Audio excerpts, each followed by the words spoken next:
حدث مش بيحصل كتير في اسكندريه، ودعوه عامه من محطه الرمل مطعم بقالي اسكندريه لكل صناع المحتوى الخاصين بالاكل، منعش، رعد، اباظه، محمد احمد، دكتور هشام، وكل الناس الطيبين اللي شرفونا وجولنا.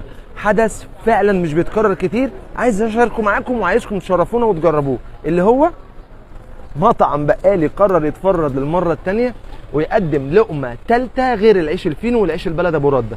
دلوقتي تقدر تختار سندوتشك المفضل من سندوتشات البقاله في فطيره من بتاعه المخبز.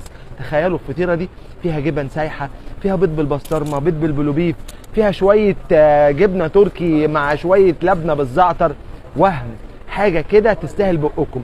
مستنيكم تجربوا الفطيره وتقولوا لنا رايكم فيها، عشان زي ما انتم عارفين بقالي بيحبكم.